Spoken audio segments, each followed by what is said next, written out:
Hey, hey, hey, happy day 12.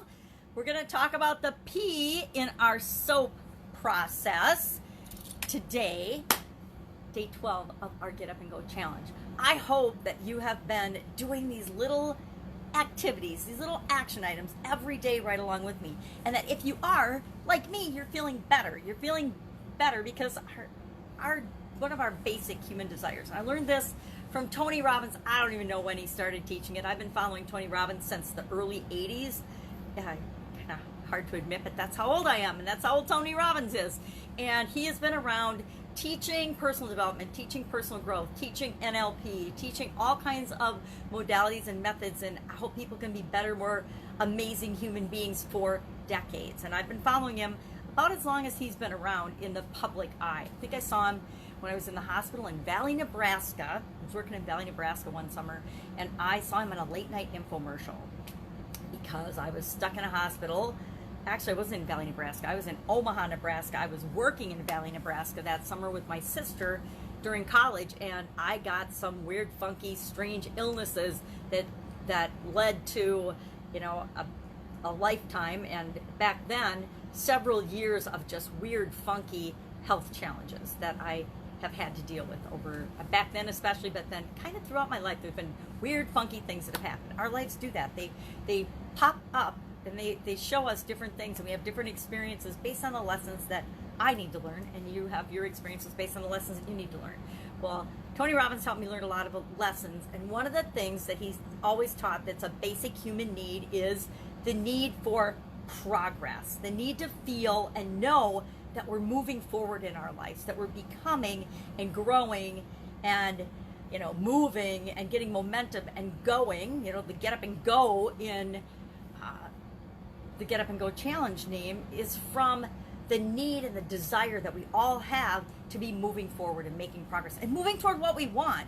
So often we're not thinking about what we want, and so we're moving toward what we don't want because we're doing that by default. Because guess what? We're always creating, we're always growing, we're always expanding. We're either spiraling up and going toward what we want, or we're spiraling down and going away from what we want, or toward what we don't want. Because toward what we don't want is the same as going away from what we do want.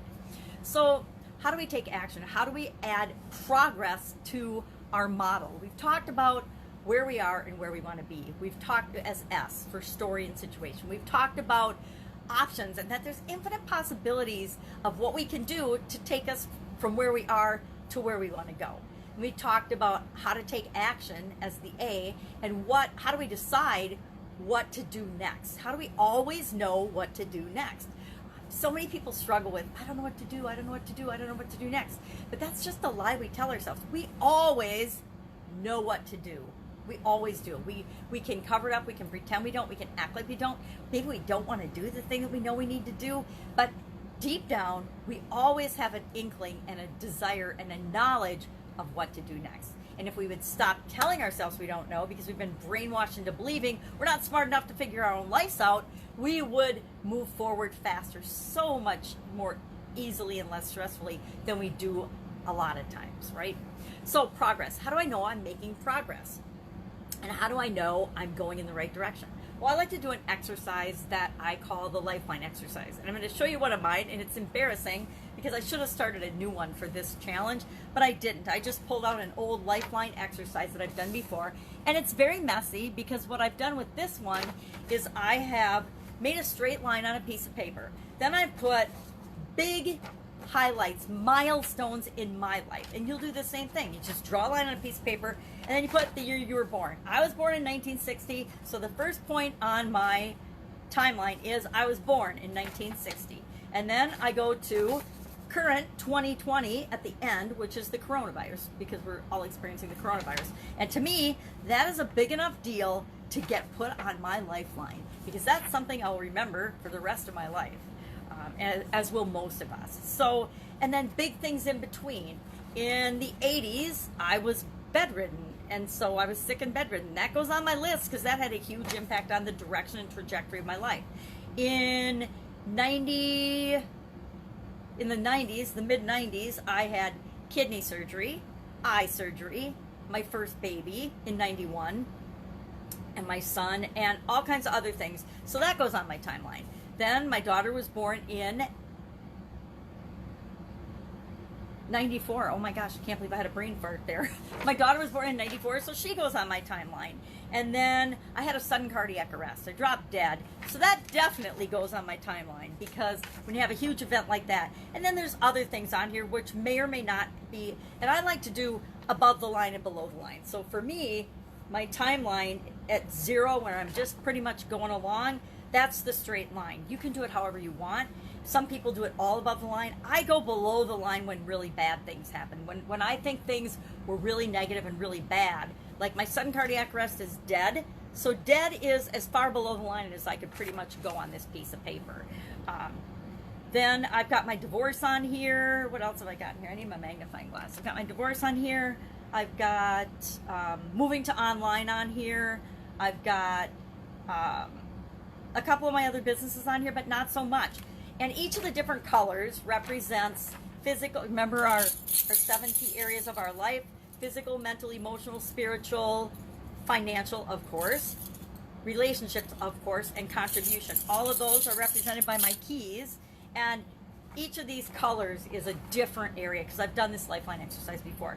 Actually, I just pulled this out this year in 2020. I think it's been years since I've done it. I can't remember exactly how many years, because most of my stuff is still packed up as part of my move, but it's a great exercise, and we're not looking for absolutes. It's subjective. It's all based on your opinion of it when you do this. And I usually date it. I didn't date this one, but it's all from 2020. And it's what we're looking for, as you can see, is the trend. Is my life, do I feel like my life is going up? Trending up means it's going in the direction I want it to go.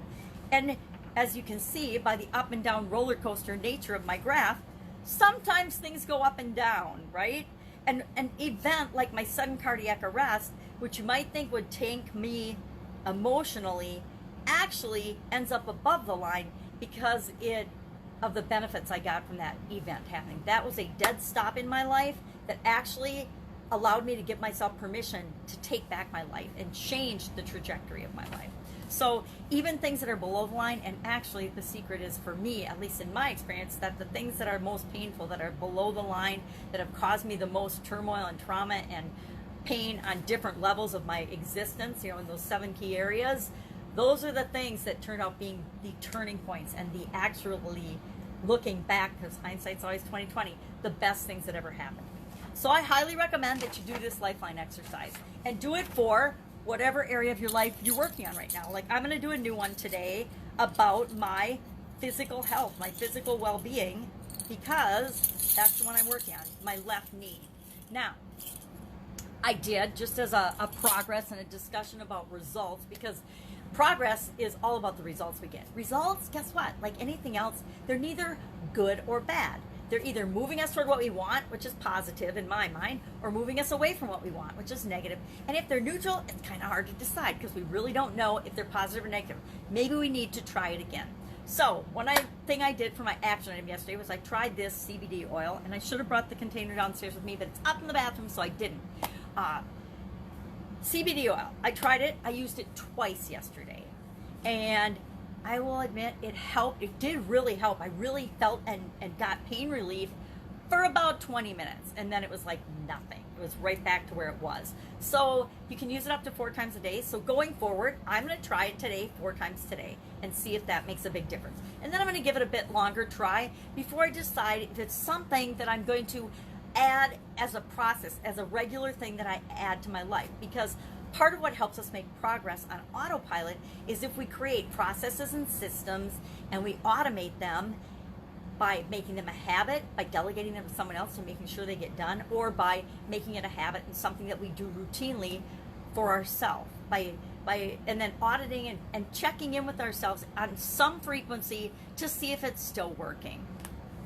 So I don't think one day is enough to make any decisions whether I'm going to automate or keep doing that or not. But I do know that I need to keep moving forward, which is how we do everything, how we make progress.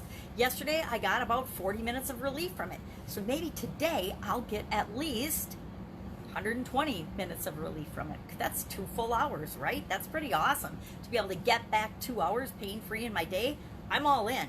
So I will, and I'm committing as my action item today to share the one thing that I'm going to systematize. Now, I don't know if I'm going to make it an everyday thing, but I know that it's at least worth a longer trial, a longer test, a longer experiment on myself to find out if it's going to work or not. So today, I'd love if you do the lifeline exercise. At least get out a piece of paper and draw a line on it and put, you know, a half a dozen or a dozen big key milestones in your life on it.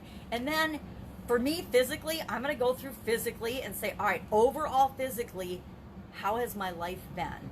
And I invite you to do the same. It's like I said, it's an exercise or a tool that I've been using for decades. Whether I use it frequently or not, it's still extremely powerful. And anything that's powerful, I want to share with you so that you have that in your toolbox as well. That's it for our P for progress today. Love to know if you have any questions about this. I'd like to do a Q&A on the soap process if that's of benefit to you. So if it is, hit me up in the comments below. Otherwise, we will just keep moving on with our 30-day Get Up and Go challenge. Get up and go today, and I will, of course, be with you tomorrow with a surprise. Who knows what we're going to do tomorrow. Take care. Bye.